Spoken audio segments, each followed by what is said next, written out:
এমন কিছু কেক আছে যেগুলা ছোট কেক হলেও এগুলা বানাতে এত সময় লাগবে যে সেই সময়ে আপনি 10 থেকে 15 পাউন্ড কেক অনায়াসে বানায় ফেলতে পারবেন।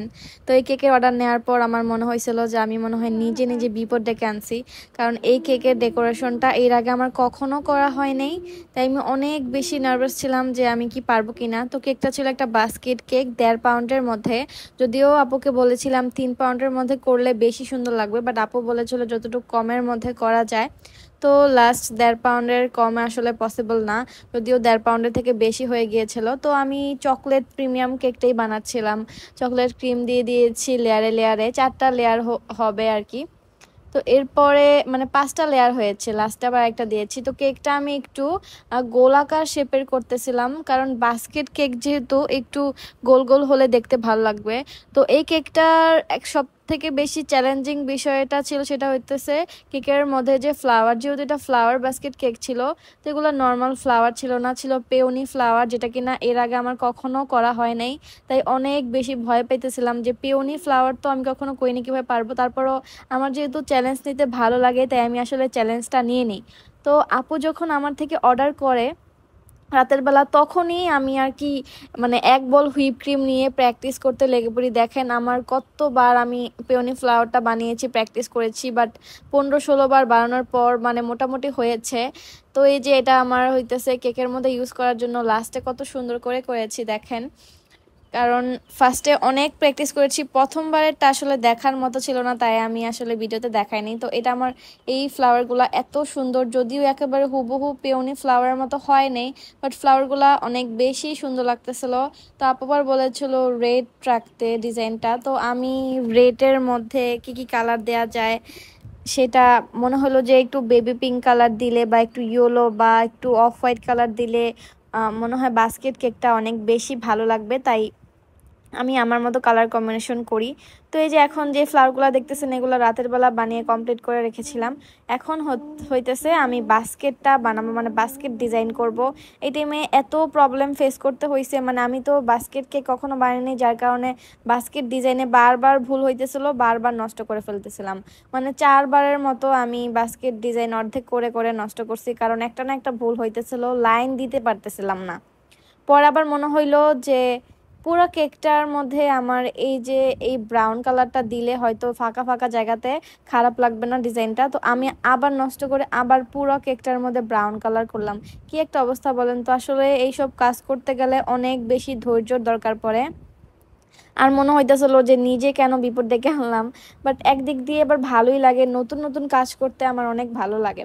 তার উপরে অনেক বেশি গরম ছিল, তাই একটু ক্রিমটা গলে যাচ্ছিল। আর এই ব্রাউন কালারটা আমি চকলেট ক্রিমের মধ্যে ব্রাউন কালার মিলিয়ে এনেছি। চকলেট ক্রিম দিয়ে করা যেত, বাট ব্রাউন কালারটা এত সুন্দর লাগতো না হলে।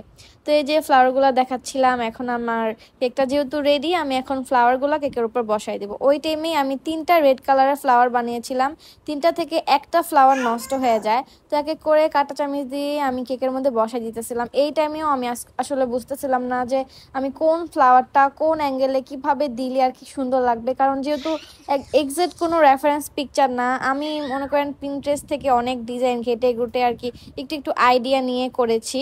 আমি নর্মাল রোজই দিতাম, মানে আপুকে যখন অর্ডারটা কনফার্ম করি তখন আমি ওনাকে বলছি যে আপু আমি তো এইসব ফ্লাওয়ার করতে পারবো না, আমি আপনাকে নর্মাল রোজ করে দিব। আপু বলছে ঠিক আছে রোজই হবে, বাট মনে মনে ছিল যে না আমি দেখি প্র্যাকটিস করে পারি কিনা এই টাইপের ফ্লাওয়ার।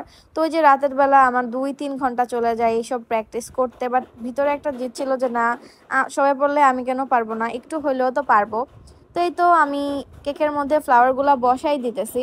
এখন আপনাদের একটা সুন্দর পেওনি ফ্লাওয়ার রেডি করে দেখাই। আসলে এই ফ্লাওয়ারগুলো এত সুন্দর লাগে। ফার্স্টে আমি একটু গাঢ় হলুদ কালার দিয়ে নিচের কলিটা করেছি, এখন হালকা হলুদ কালার দিয়ে করব। আসলে এগুলা ডাবল মানে ডাবল পাপড়ি থাকে দেখতে, আর অনেক বেশি বড় থাকে। আমি একটা জিনিস অনেক মিস করতেছিলাম, যেটা হইতেছে এসি। এসি থাকলে হয়তো আমার কাজ অনেক সহজ হয়ে যেত, কারণ অনেক গোলা যেতেছিল ক্রিমগুলা, এত সুন্দর লাগতেছিল। এই এই ইয়েলো কালারের ফ্লাওয়ারটা দেওয়ার পর কেকের লুকটা আমার মনে হয়েছে যে মানে একেবারে ফুল ফিল হয়েছে।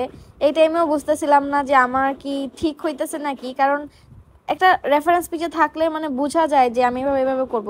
বাট নিজের মন মতো করতে গেলে তখন অনেক বেশি প্রেশার লাগে যে আমি কি ঠিক মতো করতে পারতেছি কিনা। তো নিচেও 2টা ফ্লাওয়ার থাকবে, সাইডের বাম পাশের ফ্লাওয়ারটা আবার আমি সরাই ফেলি কারণ ওটা ভালো লাগতেছিল না। এরপর আমি পাতা দিয়ে দিতেছি। ফ্লাওয়ার বাস্কেট কেকে পাতা তো অবশ্যই দিতে হবে। সাইড দিয়ে যে হোয়াইট ক্রিমগুলো দেখা যাচ্ছিল ওইগুলো আমি পুরোটা ঢেকে দিছি আর কি পাতা দিয়ে। কেকটা যে এত পরিমাণে এত সুন্দর লাগতেছিল, আমি একটু পর পর ফ্রিজ করে দেখতেছিলাম, বিশ্বাস করবেন না। কারণ আমার কাছে এই টাইপের কেকগুলো অনেক ভালো লাগে, অনেক আপুরা করে তাদেরগুলো দেখে আমার অনেক ভালো লাগে। তবে সময় স্বল্পতার কারণে আমি আসলে এগুলো প্র্যাকটিস করতে পারি না, যার কারণে আর অর্ডার আসলেও অনেক টাইমে মানা করে দেই কারণ অর্ডারের প্রেশার থাকে। তবে এই কেকটার ভাগ্য ভালো ছিল কারণ এই টাইমে আমার আদার্স কোনো অর্ডার ছিল না, তাই ফুল ফোকাস দিতে পেরেছি। আর দেখেন কত ক্রিম, কতগুলো ফ্লাওয়ার নষ্ট হয়েছে। আসলে প্রথমবার বানিয়েছি তাই একটু ওয়েস্ট হয়ে গিয়েছে। ইনশাল্লাহ আমার মনে হয় না পরের বার আর আমার এত কষ্ট হবে এই কেকটা বানাতে। তো এত সুন্দর একটা কেক ছাদে ছবি না তুললে কি হয়, তো আমরা 10 তলায় কেকটা নিয়ে গেলাম। কেকটা মানে পুরোপুরি অনেক সুন্দর লাগতেছিল, দেখেন ছাদের মধ্যে যেমন মানে মনে হইতেছিল একবারে জীবন্ত একটা ফুলের ঝুড়ির মতো। তো এই তো আজকের ভিডিওটা এই পর্যন্ত। এই সবাই ভালো থাকবেন, সুস্থ থাকবেন, আল্লাহ হাফিজ।